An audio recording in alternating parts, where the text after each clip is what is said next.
আসসালামু আলাইকুম। আমি এখন বানাচ্ছি খুবই মজার একটা স্ন্যাক্স। এটা হচ্ছে আলুর টফি। মানে জিনিসটা দেখতে টফির মতো, ঘরে থাকা খুব সাধারণ জিনিসপত্র ঝটপট বানিয়ে নিতে পারেন। বিকালে চায়ের সাথে খাইতে যে কি মজা, এবার বানালেই বুঝবেন। তার সাথে কি শুরু করা যাক। আমি এখানে 2 কাপ ময়দা নিয়ে নিছি, চাইলে আটা দিয়েও করতে পারেন। এর মধ্যে প্রায় 1 চা চামচের কাছাকাছি কালো জিরা দিব, প্রায় 1 চা চামচের কাছাকাছি, একটু কম আর কি। এটাকে বলে আজওয়াইন, আজওয়াইন অথবা জৈন, যে যাই বলেন না কেন, খুব সুন্দর একটা ফ্লেভার দেয় আর বুক জ্বালা পোড়া কন্ট্রোল করে।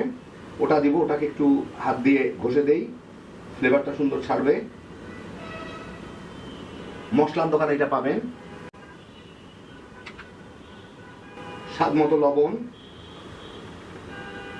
এগুলোকে একটু মিশায় নেই। এখন এই মাঝখানের দিকে গর্ত করে পানি দিব, 1 টেবিল চামচের মতো রান্নার তেল দিব, একসাথে মিশিয়ে ঘুটে ময়দার সাথে মেখে একটা খামির তৈরি করে নেব। রুটি পরোটার মতো শক্ত খামির আর কি। ভালো মতো এটাকে মুথে নিলাম। এখন এটাকে আমি ঢেকে 10-12 মিনিটের মতো রেখে দিব, ততক্ষণ আমি আলুটা রেডি করি।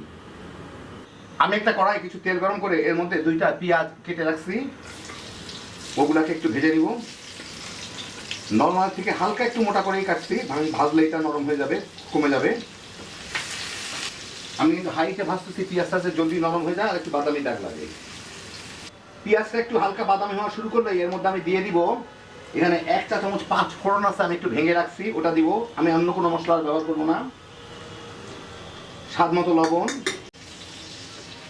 দিয়ে নাড়াচাড়া করার ফাঁকি আমি দিয়ে দিই এখানে আছে কিছু কাঁচামরিচ কুচি, কিছু ক্যাপসিকাম কুচি আর কিছু টমেটো কুচি, এগুলা দিয়ে সাথে একটু ভেজে নিব। এই মিনিট খানেক ভেজে এর মধ্যে আমি দিয়ে দিব এখানে আমি 4টা আলু, বড় সাইজের আলু ভর্তা করে রাখছি, ওগুলা দিয়ে আমি এর সাথে ভালো মতো মিলাই নিব। চুলার জালটা একটু কমায় দেই, কমায় এর সাথে সুন্দরভাবে মিলাই নিব। চুলার জাল কমানো থাকলে ভাজাও হয়ে যাবে, মিলানো হয়ে যাবে। তো হয়ে গেল, এটা একটু ভেজাও নিলাম, মিলাইও নিলাম। আমি শুধু 5 ফোড়ন দিলাম, আপনারা চাইলে কিন্তু আপনাদের পছন্দ মতো যে কোনো মশলা দিয়ে নিতে পারেন এর মধ্যে। যাই হোক, এটা একটু গরম আছে, একটু নরম আছে, এটাকে একটু ঠান্ডা করে তারপর আমি বাকি কাজগুলো করব। আলুগুলা কিছুটা ঠান্ডা হয়ে যাওয়ার পরে আমি এর থেকে অল্প অল্প করে নিয়ে এইভাবে একটু চেপে চেপে রোল করে ছোট ছোট টফি কিংবা চকলেটের মতো বানায় নিব আর কি। এরকম যার যা পছন্দ আমি এরকম সাইজের বানায় নিলাম, নিয়ে একটা প্লেটের মধ্যে উঠে নিচ্ছি আমি। প্রায় 10-15 মিনিট পরে আমি ময়দাটাকে আরেকটু ময়ান দিয়ে নিই, ময়দাটা একটু নরম হয়ে যায়। একটু ময়দা ছিটা একটু ভালো মতো ময়ান দিয়ে নিই, এটাকে মসৃণ করে নিই। ভালো মতো ময়ান দিয়ে নিলাম। এখন এখান থেকে আমি লেচি কেটে, একটু বড় করে বেলতে হবে, সেজন্য এটা থেকে আমি 2টা লেচি কেটে নিই।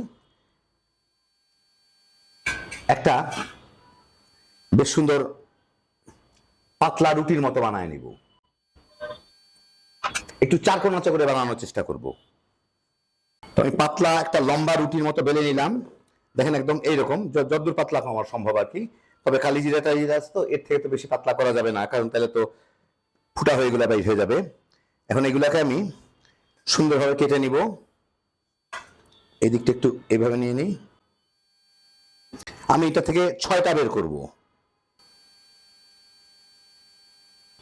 6টা টুকরো আমি সমানভাবে কেটে নিই।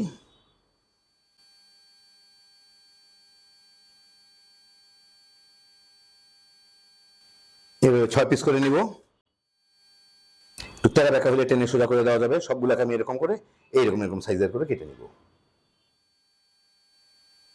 এখন আমি ওইখান থেকে এগুলা নিয়ে নিছি, এগুলা কিন্তু আমি আমার পছন্দ মতো ছোট করে কেটে নিছি, যাতে বাড়তি অংশ আর কেটে ফেলে দিতে না হয়। এই যে এগুলা যে আমি বানাইলাম, এর সাইজ মতো, আপনার সাইজটা দেখলেই বুঝতে পারবেন। ধরেন এরকম একটা নিলাম, মাঝখানে আমি রাখবো, রেখে এটাকে সুন্দর করে আমি একটু মোড়ায় দিব।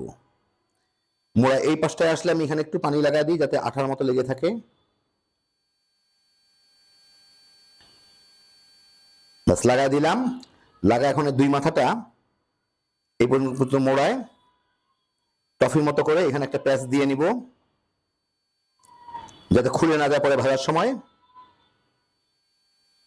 দিলাম, দেখেই বুঝতে পারতেছেন দুইটা মাথা দেখেন একদম চকলেটের মতো টফির মতো আমি করে নিছি। এখন এই মাথাটা একটু চ্যাপ্টা করে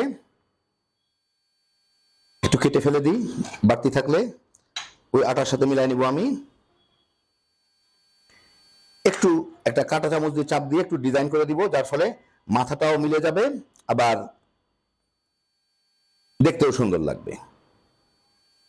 বাস হয়ে গেল। এরকম করে করে সবগুলাকে বানায় নিব। এই যে দেখেন,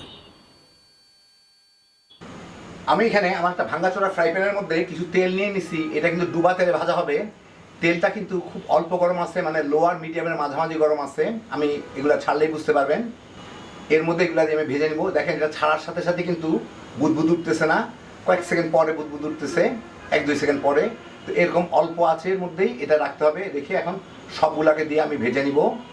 বেশি আঁচ দিলে কিন্তু এগুলার উপরে ফোসকার মতো গুলা ফুটকুড়ি টাইপের উঠে যাবে, আর যদি কম আঁচে ভাজেন তাহলে উপর দিকটা স্মুথ থাকবে। যাই হোক, আমি সবগুলোকে এর মধ্যে দিয়ে ভাজতে থাকি। একটু সময় লাগবে কিন্তু ভাজাটা ভালো হবে।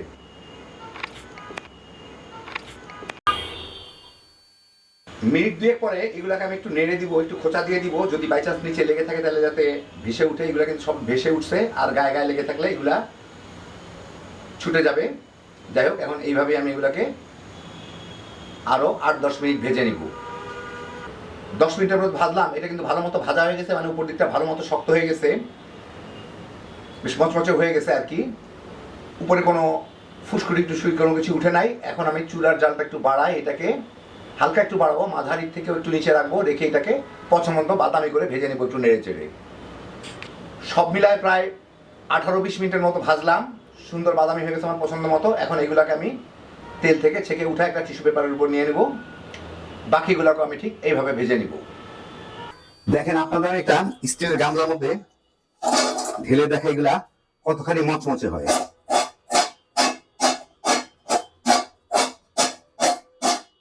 তো এই দেখেন হয়ে গেল আমার দারুণ মজার আলুর টফি বলতে পারেন, কিংবা আলুর চকলেট, যেটাই হোক না কেন, চকলেট শেপের আর কি। ভিডিও একটু লম্বা হইলেও তৈরি করা কিন্তু খুবই সোজা, আর খাইতে যে কি মজা একবার বানালেই বুঝবেন। বিকালে চায়ের সাথে বাচ্চা বড় সবাই মিলে তামা তামা করে খেয়ে ফেলাইতে পারবেন। একটু অন্য রকমের হ্যাপি জোশের একটা আইটেম। আল্লাহ আপনাদের সবাইকে ভালো রাখুন, সুস্থ রাখুন, নিরাপদে রাখুন। ইনশাআল্লাহ বেঁচে থাকলে আবার দেখা হবে। ফি আমানিল্লাহ।